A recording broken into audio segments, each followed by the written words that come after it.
Hello, I'm Gaea Hock with agricultural education, and I don't teach an online class in the fall, so I found a tool that I wanted to try out with a class that I do teach, which are my seniors in teaching methods who spend time in area high school classrooms teaching lessons in working with teachers out there in the field, and one of their first assignments is going and visiting the first school that they're going to teach at and collecting artifacts and information and then bringing that back and sharing it with their peers. And this year I wanted to try out a new tool called Book Creator and having them create books about their teaching location in order to share with their peers. And so the first thing I did was create a book on my own to explain the assignment. And so I'm just going to step you through the assignment and what it looks like. And it took me very minimal time to put this together, but you can pick some templates and pictures that they already have in the system. You can record yourself giving instructions and detailing the assignment or whatever it might be, and it was really easy to capture that video and insert it in. It's part of the web application. I didn't have to insert it in from somewhere else. And then text you can copy and paste over from existing documents. You can insert pictures or use stock photos that are included with the website.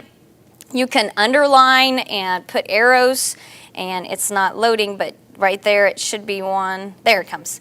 And so if you wanted to point out certain things as they flip through your book, and then the back page. And so I used a book to demonstrate the assignment itself, as well as I had an assignment and a rubric for them. And so I had students create these, and then they were able to share them to a library. And it's free for up to 40 books in your library, and then there's costs associated if you have more than that or you want to use more. So I'm going to share just one student's example, and she granted me permission to do this, but you can see there she used the same template as me, but she had a picture up there, the name of the school that she visited, pictures and videos of the classroom, which was required. And the pictures are taking a while to load, but usually it's very quick on the grading side of things to look at their pictures and watch their videos, information about the school itself, the facilities. And so their peers could see the types of programs that they may be going to on their second rotation.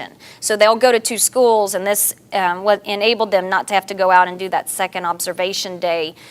We just don't have time in the fall semester for them to do that. The class schedule, and then they were supposed to interview the teacher. And so every student handled things a little bit differently, and they kind of split it up as to who was asking what questions, because they traveled as a team. They had to submit the assignment individually. So I just wanted to share one example with you of what it looks like, and then to show you that there's lots of great resources on the website. Down here under teacher resources, for those of us that teach teachers, it has examples up here of how to use it in an elementary and a high school classroom, and then other ways that you could use it. And even us in the college teaching, the students appreciated that it was different, that it was more novel, that it was easy to use. Overall, they gave me good feedback. I did have one technical issue that we never could get figured out on why one student couldn't share her document with me from her iPad. So there's an iPad app, and it's usable with Chrome, and a lot of our schools are now either iPad or Chromebooks. And so you can see there the types of items that they already have built in for you to go and flip through, and they're very well put together. They make my book look not so good, so I'm not going to show you those right now. It's $60 a year for 180 books. And that gives you 3 libraries, so you could divide them up among the 3, or $120 a year for 1,000 books. So depending on how you use it. I really like this one about the formative assessment. I looked through it this morning just to refresh my memory, and some really great ideas that those of us that teach teachers on how they could help their students use this in the classroom to create formative assessments.